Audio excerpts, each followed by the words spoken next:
Good evening, नमस्कार। Apex super 60 tutorial में आप सभी का एक बार फिर से हार्दिक अभिनंदन है। आज मेरा उम्मीद था कि मैं 500 के आसपास, जो मेरा एक विज़न था आज कि मेरे 500 सब्सक्राइबर आज होंगे, लेकिन अनफॉर्चुनेटली आप लोगों ने शायद वीडियो नहीं देखा होगा या फिर लिंक पर आपने क्लिक नहीं कर पाया, जिसकी वजह से मैं आज 500 का आंकड़ा नहीं प्राप्त कर पाया। कोई बात नहीं, आप लोग अपना प्यार बनाए रखें। देर सवेरे आप लोग अपना काम करते रहिए, मुझे भी अपना काम करने दीजिए और उम्मीद है कि हम लोग मिल के जो ये श्रृंखला चल रही है उसका बहुत ही लाभ उठाएंगे। तो आइए देर नहीं करते हैं, और आज जो पीछे हम लोग this that, this those, is am are और वाज वर्क पढ़ लिए हैं, शैल बी और विल भी पढ़ लिए हैं, उसी में आज दिस दैट को फिर से स्टार्ट कर रहे हैं। और उसमें आज अफर्मेटिव, नेगेटिव और इंट्रोगेटिव तीनों सेंटेंस को आज सीखेंगे। ठीक है, तो आज बेसिकली हम लोग बात करेंगे अफर्मेटिव, निगेटिव और इंट्रोगेटिव सेंटेंस पे। कभी कभी स्पेलिंग लिखते समय, पढ़ाते वक्त दिमाग रहता है, जिसकी वजह से कभी कभी स्पेलिंग छूट जाता है, तो उसके लिए सॉरी मैं बोलता हूँ उसके लिए, क्योंकि दिमाग फोकस रहता है पढ़ाने पे, है ना। तो अगर स्पेलिंग गलत हो जाए तो आप लोग उसको करेक्शन कर लेंगे, ठीक है। इतनी सी विनती है आप लोगों से। तो आइए पहले जानते हैं अफर्मेटिव सेंटेंस, निगेटिव और इंट्रोगेटिव। अफर्मेटिव का मतलब क्या होता है कि जिसमें हाँ शब्द की उत्पत्ति हो। जैसे मैं लड़का हूँ, तो अभी मैं लड़का दिख रहा हूँ, तो ये अफर्मेटिव सेंटेंस कहलाएगा। जैसे यह पेन है, आपको भी दिख रहा है, या मार्कर है, जो भी समझे, उसमें हाँ शब्द मतलब पॉसिबिलिटी आए हाँ की, है ना, तो वैसे सेंटेंस अफर्मेटिव कहलाते हैं। जैसे यह मेरे पिताजी हैं, ये अफर्मेटिव वाक्य हो गया। जैसे यह किताब है, अफर्मेटिव सेंटेंस हो गया, है ना। अब बात करते हैं निगेटिव की। निगेटिव, इसमें छुपा ही है निगेटिव, नहीं, इसका मतलब हो गया नहीं। अफर्मेटिव ज़्यादा दिमाग नहीं दौड़ाना है, ठीक है।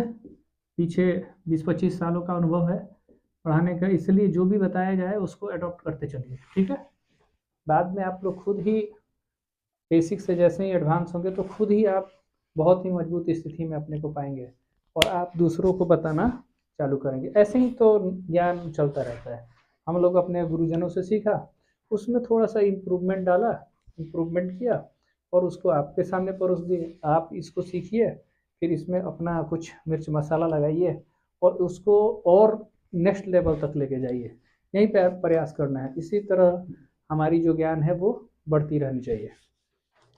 निगेटिव मतलब नहीं, जैसे मैं लड़का नहीं हूँ, मैं किसान नहीं हूँ, मैं डॉक्टर नहीं हूँ, यह पेन नहीं है ना, यह मोबाइल नहीं है। तो जिसमें नहीं शब्द दिखाई दे वो निगेटिव। उसके बाद है इंट्रोगेटिव। इंट्रोगेटिव, इसको बोलते हैं प्रश्नवाचक वाक्य। इसमें केवल समझ जाइए कि सेंटेंस के शुरू में क्या दिखाई दे। सेंटेंस के शुरू में क्या दिखाई दे तो उसको आपको क्या समझ लेना है, इंट्रोगेटिव। फिर से समझिए, अफर्मेटिव जो एकदम स्टेटमेंट जिसमें हाँ शब्द आता है वो अफर्मेटिव, जिसमें नहीं शब्द दिखाई दे वो निगेटिव, और इंट्रोगेटिव जहाँ सेंटेंस के शुरू में क्या शब्द लगे वो इंट्रोगेटिव है। उम्मीद करते हैं कि आप लोग समझ पा रहे होंगे मेरी बातों को। तो आइए दिस दैट को ही लेते हैं। दिस दैट, इसका जो अफर्मेटिव स्ट्रक्चर था वो था दिस दैट, इसके साथ इज का यूज करना है और प्लस ऑब्जेक्ट। ये पहला स्ट्रक्चर मैंने बताया था। जैसे यह घर है, इसमें एक शब्द नहीं है लेकिन घर एक है, इसलिए इसमें ए एन का प्रयोग करेंगे।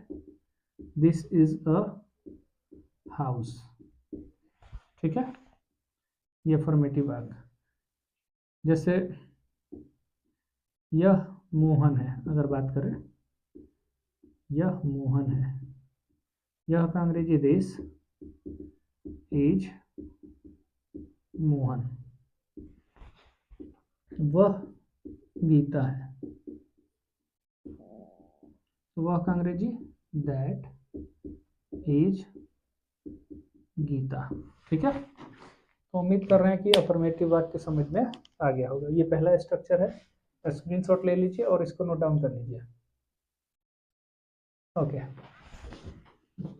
ये स्ट्रक्चर 1 था दिस दैट का। अब दिस दैट का ही निगेटिव स्ट्रक्चर लेते हैं, सेकेंड स्ट्रक्चर निगेटिव का।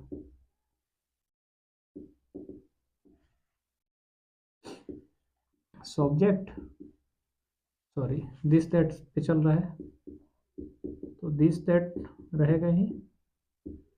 अच्छा, इसका प्लुरल वाला भी मैं इसके बाद बता देता हूँ। दिस दैट, इसके बाद इज और इसके तुरंत बाद नॉट का प्रयोग करना है, कुछ नहीं करना है। इज के बाद नॉट प्लस एडजेक्टिव ही ले रहे हैं अभी। ठीक है, आगे के क्लास में मैं कोशिश करूंगा एक ही साथ कंपाइल कर दूं इस सबको। जैसे यह मोहन नहीं है, तो आपको जैसे बताया जाए वैसे ही, आपको पता है कि ऐसे चलते हैं, यह उसके बाद है, फिर ये लास्ट में है। ठीक है, ऐसे ही सेंटेंस का पैटर्न बनेगा, 1 नंबर, 2 नंबर, 3 नंबर, 4 नंबर। कैसे बनाएंगे, यह का अंग्रेजी लिखेंगे दिस के साथ क्या लगाना है, इज।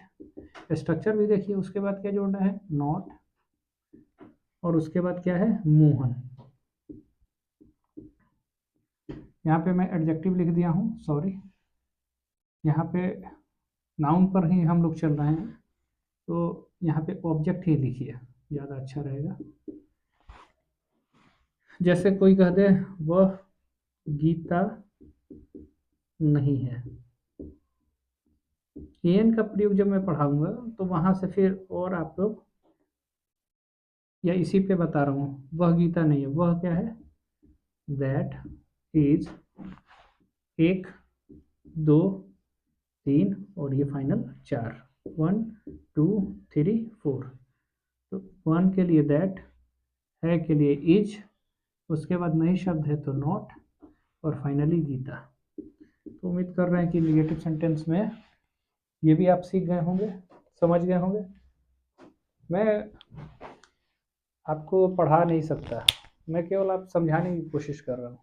आप समझ लीजिएगा तो किताब अपने आप खुद भी पढ़ लेंगे, उसमें कोई डाउट नहीं है।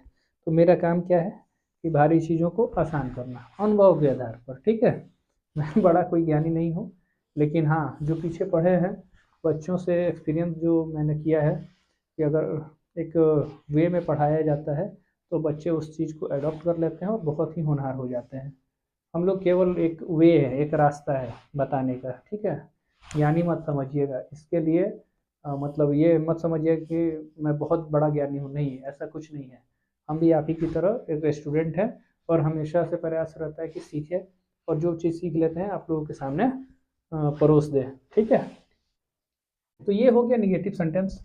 अब आगे और बढ़ते हैं, इसमें अब एक नाउन वाला जो बात आता है, हालांकि नाउन तो है ही, जैसे वह गरीब नहीं है, जैसे एक सेंटेंस एडजेक्टिव में ले लेते हैं, वह गरीब नहीं है।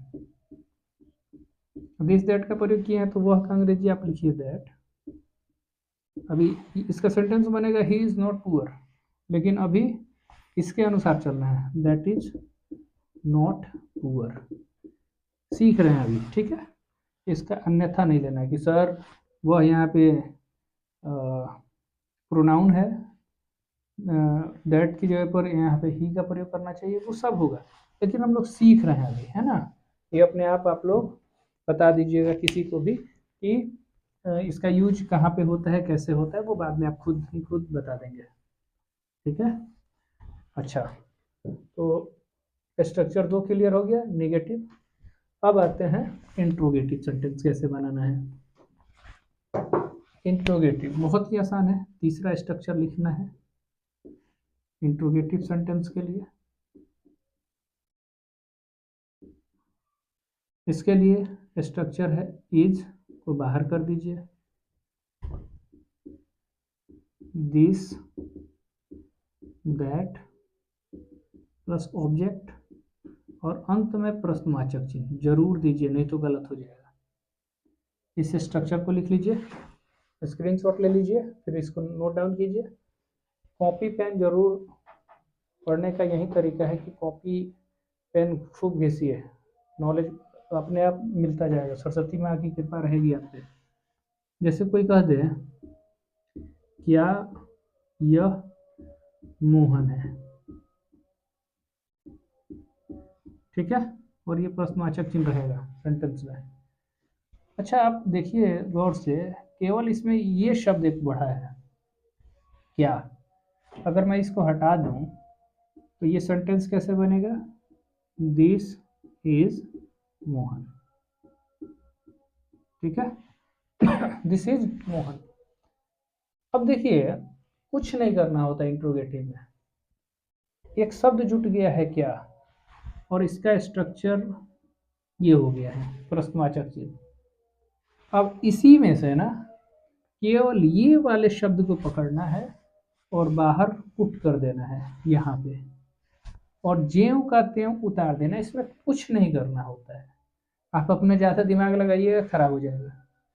क्या देख लिए, जैसे सेंटेंस अफर्मेटिव बनाए हैं तो वो सेम टू सेम आपको केवल इस शब्द को उठाना है, यहाँ पे इज ऐसे लिख देना है छोटा में IS इज, उसके बाद यहाँ पे ये 1 नंबर, फिर ये 2 नंबर, ये फिर 3 नंबर, ऐसे चलेगा इसमें, ठीक है। तो इज दिस, अब यहाँ पे T छोटा लिख दीजिए IS, इज दिस क्या बच गया, मोहन,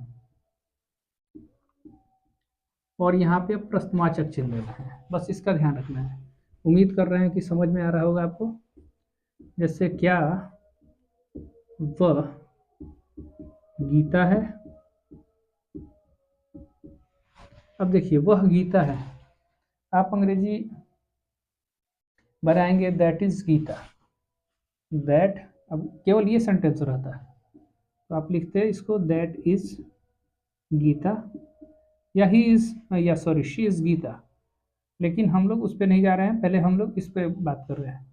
आपको केवल इसको पकड़ना है, इसको बाहर करना है, इज बाहर कर दीजिए, इज, ये 1 नंबर, ये 2 नंबर, फिर ये 3 नंबर। अब दैट यहाँ पे T छोटा रहेगा और उसके बाद फिर क्या बच गया, गीता। अब इसके बाद प्रश्नवाचक चिन्ह लगा लीजिए। ये धीरे धीरे प्रैक्टिस कीजिएगा, 4-5 सेंटेंस बनेगा उसके बाद स्वयं आपको ये कंफर्म हो जाएगा कि इसमें इज लगना है कि क्या लगना है। जैसे क्या यह एक पेन है, इसमें केवल एक एक्स्ट्रा चीज जुट गया, एक, कुछ नहीं करना है, इज बाहर कर लीजिए, 1 नंबर, फिर ये 2 नंबर, फिर ये 3 नंबर, और फिर फाइनली ये 4 नंबर, ठीक है। सॉरी ये तो छूट गया।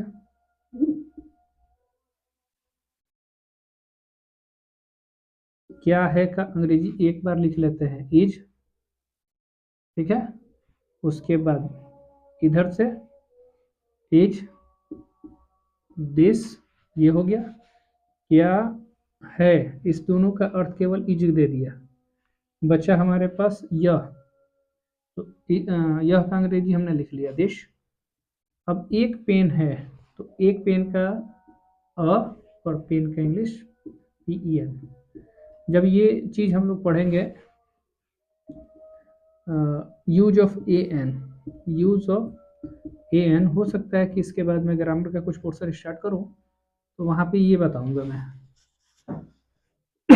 एक सिस्टम से चलेंगे तो चीज़ों को सीखने में मज़ा भी आएगा और चीज़ बेहतर हो जाएंगी, है ना, रटना भी नहीं पड़ेगा और काम हो जाएगा।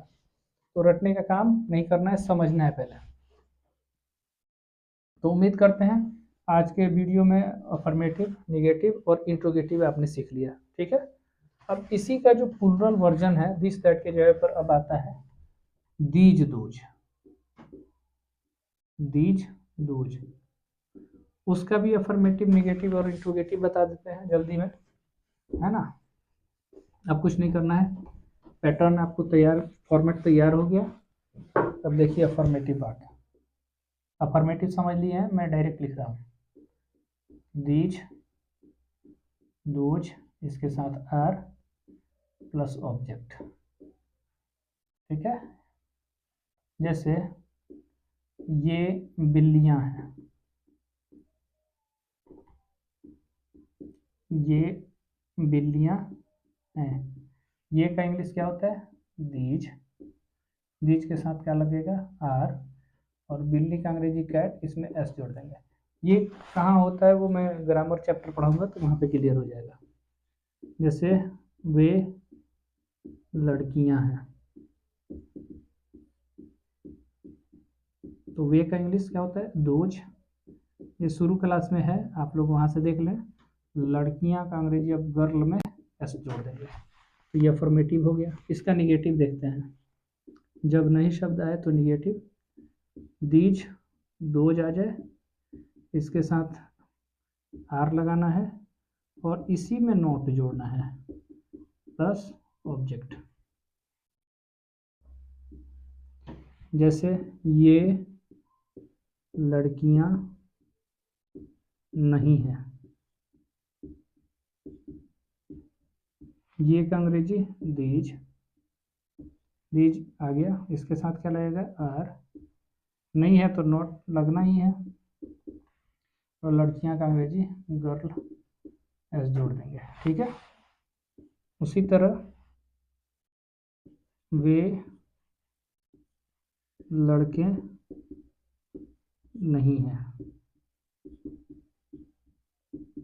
तो वे का अंग्रेजी दोज, दोज के साथ आर, नॉट, और लड़के का अंग्रेजी बॉयज। उम्मीद है कि आपको समझ में आ गया होगा, ये अफर्मेटिव, ये निगेटिव, ठीक है। एक और स्ट्रक्चर बच जा रहा है निगेटिव, तो मैं इसी को मिटा के लिख दे रहा हूँ, negative structure. Negative copy pen लिख के अच्छे से बनाइए। निगेटिव हो गया, इंट्रोगेटिव, इंटेरो, बस मैं शॉर्ट में चलिए लिखता हूँ। 10वीं क्लास के बच्चे या किसी भी क्लास के बच्चे हैं उनके लिए ये सफिशियंट होगा, ठीक है। आर बाहर कर दीजिए।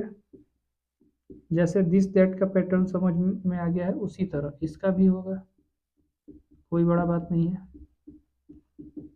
केवल इसका ध्यान रखना है कहाँ बड़ा लिखना है कहाँ छोटा। जैसे इसी सेंटेंस में हम अगर लिख लें, क्या ये बिल्लियां हैं, तो सेंटेंस बनाते रहे थे हम लोग, ये बिल्लियां हैं, अंग्रेजी क्या लिखे हैं, दीज आर कैट्स। कुछ नहीं करना है, केवल इस आर को बाहर कर लेना है। आर क्या बच गया, दीज, क्या बच गया, कैट्स, और केवल अपने आप से एक प्रश्नवाचक मार्क लगा देना है। जैसे क्या वे लड़कियां हैं, क्या वे लड़कियां हैं, वे लड़कियां अंग्रेजी बनाए हैं दोज आर गर्ल्स, अब उसमें आर केवल बाहर कर लीजिए, आर दोज गर्ल्स, प्रश्नवाचक। तो ये कहानी है आज का। उम्मीद कर रहे हैं कि आप लोग चीज़ों को अच्छे से समझ रहे होंगे। अगर समझ में आ रहा है, चीज़ें बेहतर लग रही हैं, तो मेरे वीडियो पर जाके लाइक शेयर और सब्सक्राइब ज़रूर कीजिए। अपने दोस्तों, जितने भी आपके ग्रुप हैं, आपके व्हाट्सएप ग्रुप है, टेलीग्राम ग्रुप है, उन सब पर जाके इस वीडियो का लिंक शेयर करें और चैनल ग्रो करने में मेरा भरपूर सहयोग दीजिए। फिर मिलते हैं एक नए वीडियो के साथ, जिसमें TJMR का जो अफर्मेटिव, निगेटिव और इंट्रोगेटिव है उसको क्लियर करेंगे, फिर वाजवर वाला, फिर शैल बी, विल बी वाला, और उसके बाद फिर इस ट्रांसलेशन को रोकेंगे यहीं पे, फिर कुछ ग्रामर, फिर एडवांस लेवल का जो टेंस वगैरह जो होता है उसके तरफ हम लोग रुख करेंगे, ठीक है। तब तक के लिए फिर मुलाकात होगी कल के वीडियो में। तब तक के लिए स्टे ट्यून्ड। थैंक यू, धन्यवाद, नमस्कार।